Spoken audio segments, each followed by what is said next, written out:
Hi guys, मैं रोशन सिंह आप लोग का पढ़ाई कर यूट्यूब चैनल में बहुत स्वागत करता हूं। तो बेसिकली यहाँ पे हम लोग थंबनेल आप देख लिए होंगे, लेखपाल की जो 8085 वैकेंसी है उससे संबंधित चर्चा करने वाले हैं। तो यहाँ पे हम लोग बात करेंगे कि कौन कौन से इंपॉर्टेंट क्वेश्चंस जो आप लोग द्वारा पूछे गए हैं उस पर हम लोग चर्चा करने वाले हैं।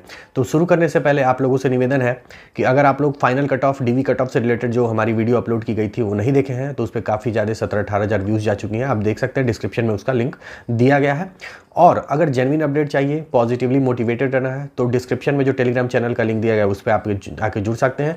और चैनल को प्लीज़ और प्लीज़ सब्सक्राइब कर लीजिए, ये मेरा आप लोगों से रिक्वेस्ट है, ठीक है? क्योंकि सिर्फ और सिर्फ जेन्युइन अपडेट पढ़ाई कर चैनल पे दी जाती है, आप लोगों को भी पता होगा।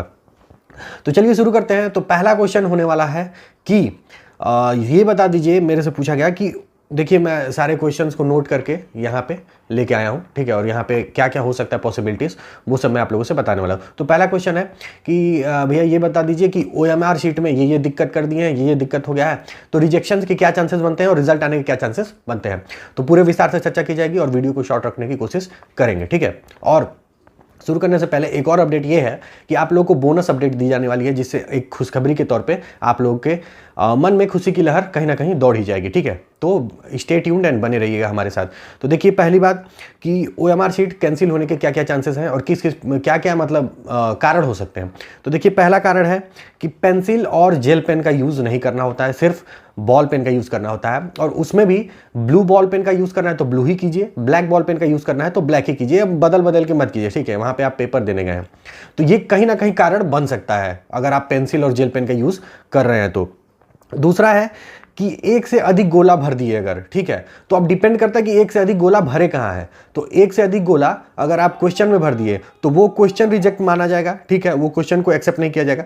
लेकिन अगर आप एक से अधिक गोला उसमें भर देते हैं क्या बोलते हैं, रजिस्ट्रेशन नंबर में, रोल नंबर में, तो कहीं ना कहीं रिजेक्शन के चांसेस बन सकते हैं, ठीक है?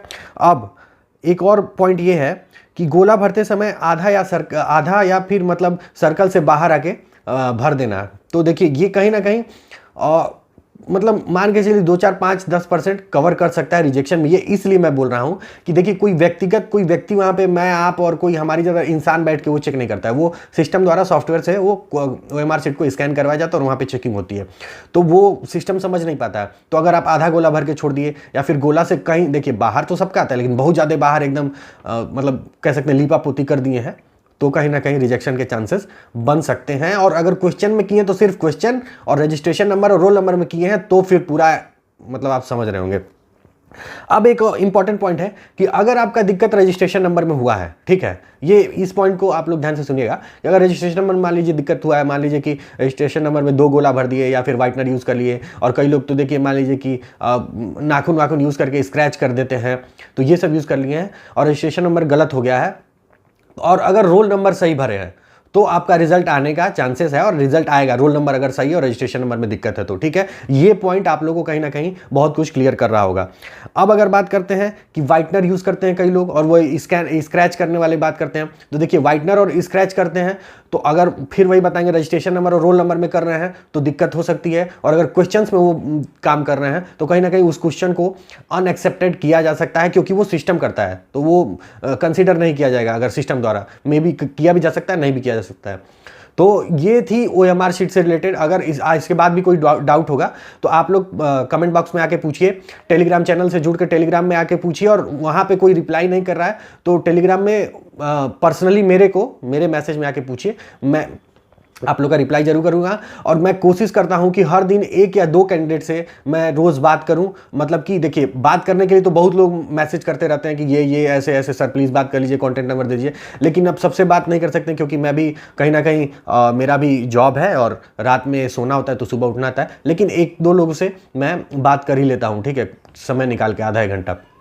तो आप लोगों को अगर वैसा कोई दिक्कत होगा तो आप लोग आ सकते हैं, टेलीग्राम से जुड़ सकते हैं। और प्लीज़ आगे बढ़ने से पहले आप लोग सब्सक्राइब कर लीजिए, ठीक है? क्योंकि ये आपका ही चैनल है, ठीक?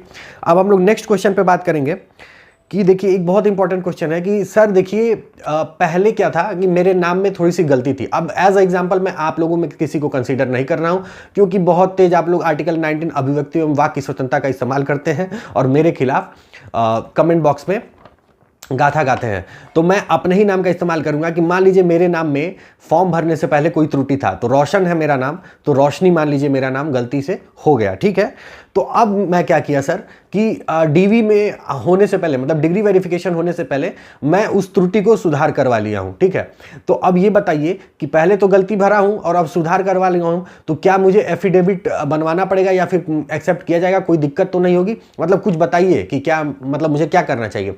तो देखिए उन लोगों के लिए मेरा ये जवाब है कि आप लोग पहले 10 रुपए के स्टैम्प पे आप लोगों को स्पष्ट शब्दों में ये लिखवाना पड़ेगा कि देखिए सर, मैं पहले मेरा नाम त्रुटिपूर्वक रोशनी था, हो गया था, जो कि गलत था। मेरा असली नाम मतलब मेरा रोशन है, ठीक है। और रोशनी और रोशन दोनों एक ही लोग हैं, ठीक है। और कहीं ना कहीं इसको आप एक्सेप्ट कीजिए। तो इस मत तरह लिखवा के, और ये वकील लोग, अधिवक्ता लोग अच्छे से मतलब आपको बता देंगे, और एक 10 रुपए के एफिडेविट आप लोगों को बनवानी पड़ेगी। ऐसा नहीं कि बिना एफिडेविट के काम चल जाएगा अगर आप सही करवा लिए हैं तो। ये एक इंपॉर्टेंट क्वेश्चन था और कहीं ना कहीं मुझे लगा कि कंसिडर करना चाहिए और आप लोगों को बहुत ज़्यादा सहायता मिलेगी, ठीक है। अब हम लोग नेक्स्ट क्वेश्चन पे आते हैं कि भैया ये बता दीजिए कि कॉमन नंबर सबको मिलेगा या नहीं। तो देखिए हम लोग के आंसर की में जो रिवाइज्ड आंसर की आई है उसमें बहुत सारे ऑब्जेक्शंस हुए थे। कोई तो मान लीजिए 7-8 ऑब्जेक्शन, तो नॉर्मली लोग 6-7-8 ऑब्जेक्शन किए थे, और कम से कम लोग 4-5 ऑब्जेक्शन किए थे, और मैक्सिमम लोग, हम मतलब मैं देखा हूँ 1-2 लोग तो 12-12 ऑब्जेक्शन करके रखे थे। लेकिन 2 की आंसर चेंज हुआ, 2 का आंसर चेंज हुआ है, और एक का जो है कौन सा, जीवन पति वाले का सबको शायद कॉमन नंबर मिलेगा, ठीक है, जीवन पति का ही कॉमन नंबर मिलेगा। तो इसमें ये बता दीजिए सर कि कॉमन नंबर जो जीवन पति को मिलेगा क्या सबको मिलेगा? तो देखिए भैया, जो कॉमन नंबर मिलेगा जीवन पति में, जो सबको मिल रहा है नंबर, वो सबको ही दिया जाएगा। किसी एक व्यक्ति, मतलब ऐसा नहीं है कि जो लोग अटेम्प्ट किए हैं या फिर जो लोग मतलब कहीं ना कहीं क्वेश्चन को अटेम्प्ट किए हैं, रॉन्ग आंसर मार दिए, उन्हीं को मिलेगा, नहीं, ऐसा नहीं है। जीवन पति का जो आंसर है, जो कॉमन नंबर मिल रहा है, वो कॉमन नंबर सबको दिया जाएगा, ठीक है, जीवन पति वाला। और इसका आधार ये है कि देखिए जो अटेम्प्ट किया है वो तो मान लीजिए अटेम्प्ट किया है, और जो नहीं अटेम्प्ट किया है तो कहीं ना कहीं ये भी कहा जा सकता है कि वो ये देख के नहीं अटेम्प्ट किया है कि भाई ये इसमें आंसर सही है ही नहीं, तो मैं अटेम्प्ट नहीं करूंगा। इसलिए कॉमन नंबर जो जीवन पति में मिलेगा वो सबको मिलेगा, ठीक है। तो कहीं ना कहीं पति सबको मिलेगा ये मजाक की बात है, इसको ज़्यादा सीरियस आप लोग मत लीजिएगा, ठीक है। अब हम लोग बात करते हैं कि बोनस और खुशखबरी क्या थी। तो देखिए आप लोग के स्क्रीन पे शो कर रहा होगा यूपीएसआई मेडिकल से संबंधित एक क्या नोटिस। तो कहीं ना कहीं मेडिकल सितंबर में होने की प्रबल संभावना बन रही है, सितंबर लास्ट तक मेडिकल होने के चांसेस हैं, और नहीं तो अक्टूबर के फर्स्ट वीक तक मेडिकल हो जाने हैं। और ट्रेनिंग पे, मेडिकल के बाद आप लोग को पता होगा कि मेडिकल के 15 दिन के भीतर पुलिस विभाग में ट्रेनिंग पे, उत्तर प्रदेश की अगर मैं बात करूँ तो ट्रेनिंग पे बुला लिया जाता है। तो कहीं ना कहीं जब ट्रेनिंग पे 15 दिन में बुला लिया जाएगा तो अक्टूबर लास्ट या फिर नवंबर तक मोस्ट प्रोबेबली हम लोग ट्रेनिंग पे रहेंगे। जो 95-34 दरोगा है हमारे भाई बहन, सब लोग ट्रेनिंग पे रहेंगे। तो इसका डायरेक्ट इनडायरेक्ट की बात ही नहीं है, यहाँ पे डायरेक्ट फायदा लेखपाल के वो सारे अभ्यर्थियों को मिलने वाला है जो कहीं ना कहीं कड़ी मेहनत करके यहाँ तक पहुँचे हैं, और डीवी में उन लोगों का नाम आने वाला है, ठीक है। तो ये आप लोग के लिए बहुत ज़्यादा खुशखबरी वाली खबर थी। अब हम लोग बात करते हैं कि देखिए एक क्वेश्चन ये है कि सर डिजी लॉकर जो है, डिजी लॉकर आप लोग ऐप सुने होंगे, तो सर डिजी लॉकर से निकाला हुआ सर्टिफिकेट या फिर डिग्री वैलिड होगा? एक ये क्वेश्चन भी आया हुआ है, और स्क्रीन पे देखिए आप लोग के ये सब क्वेश्चन शो कर रहा होगा।